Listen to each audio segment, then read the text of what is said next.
Je lis du livre de Genèse chapitre 36, versets 1 à 7, ce qui suit. Voici la postérité d'Ésaü qui est Édom.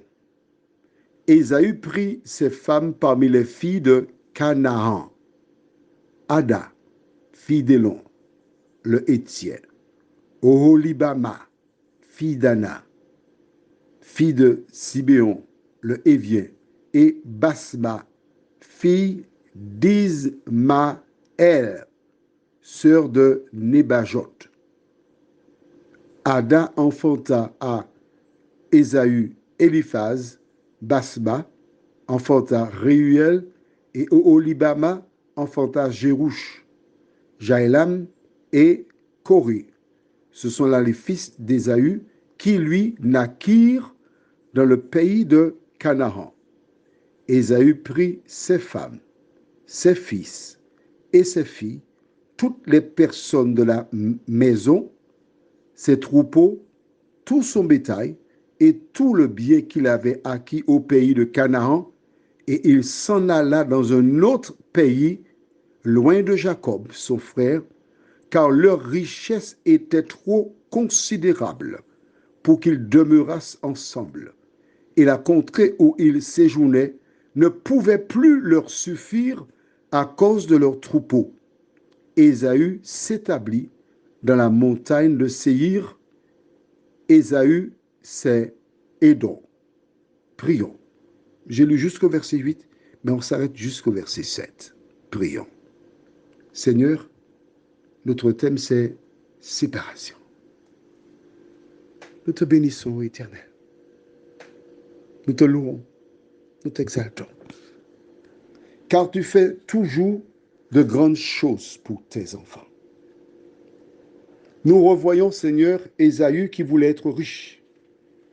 Et là, tu nous montres comment tu as béni les deux fils. Merci, Seigneur. Merci pour ta bienveillance. Merci de nous éclairer, de nous conduire et aide-nous à comprendre ta parole, nous t'en prions, au nom de Jésus et pour ta gloire éternelle. Amen. Rappelle-toi, lorsque l'Éternel appela Abraham, nous allons prendre la Bible dans Genèse chapitre 12, parce que je voudrais te montrer quelque chose. Genèse 12, je lis à partir du verset 1er. L'Éternel dit à Abraham, va-t'en de ton pays, de ta patrie et de la maison de ton père, dans le pays que je te montrerai. Je ferai de toi une grande nation et je te bénirai. Je rendrai ton nom grand et tu seras une source de bénédiction. Je bénirai ceux qui te béniront et je maudirai ceux qui te maudiront. Et toutes les familles de la terre seront bénies en toi. Verset 4. Abraham partit comme l'Éternel le lui avait dit. Et Lot partit avec lui. Abraham était âgé de 75 ans. Nous allons au verset 6. Abraham parcourut le pays jusqu'au lieu nommé Sichem, jusqu'aux chênes de Morée. Les Cananéens étaient alors dans le pays. L'Éternel apparut à Abraham et dit, je donnerai ce pays à ta postérité. Et Abraham bâtit là un autel à l'Éternel. Quand Dieu a appelé Abraham, il lui a dit, le pays, on vient de lire, de Canaan, je le donnerai à ta postérité. Tu as noté avec moi au verset 3, il dit, je bénirai ceux qui te béniront et je maudirai ceux qui te maudiront. Et toutes les familles de la terre seront bénies en toi. D'accord? La terre de Canaan, c'est pour toutes les familles de la terre seront bénies en toi. Celui qui doit venir doit naître dans le pays de Canaan. On est d'accord tout le monde? Bien. Il a eu un fils, Isaac, qui a eu des jumeaux, Ésaü et Jacob. Les deux, quand leur mère les portait, Rebecca, la grossesse était difficile. Alors elle décida d'aller demander à Dieu ce qu'il en était. Pourquoi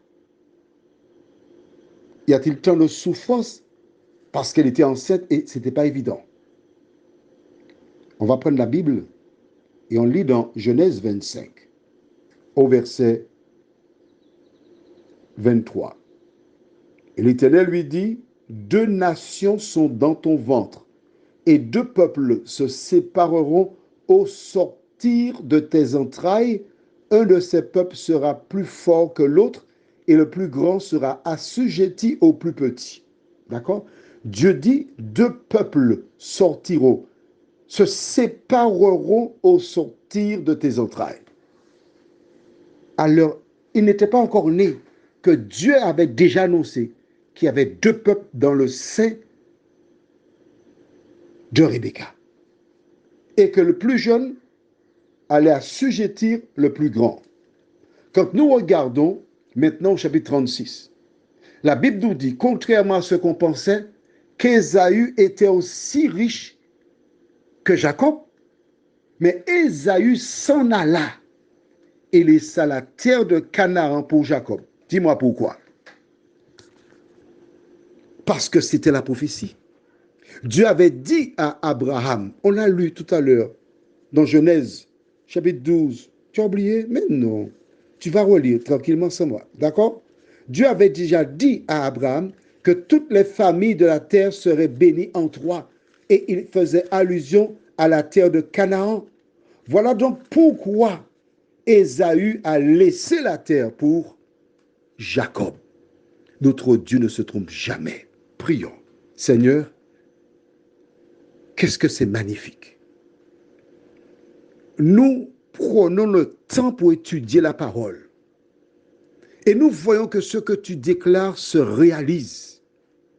Ésaü pouvait dire, bon, écoute Jacob, tu es parti. Tu as passé 20 ans dehors. C'est moi qui suis resté ici près des parents. Alors c'est toi qui dois aller ailleurs. Non. Non. Parce qu'Ésaü connaissait la parole de Dieu. Il avait la crainte de Dieu. Il a obéi à l'ordre donné par Dieu depuis Abraham. Seigneur, merci pour ta parole. Fais de nous des femmes et des hommes, obéissant, nous t'en prions, au nom de Jésus et pour ta gloire éternelle. Amen. Je te souhaite de demeurer à l'ombre du Tout-Puissant, ainsi qu'une bonne nuit.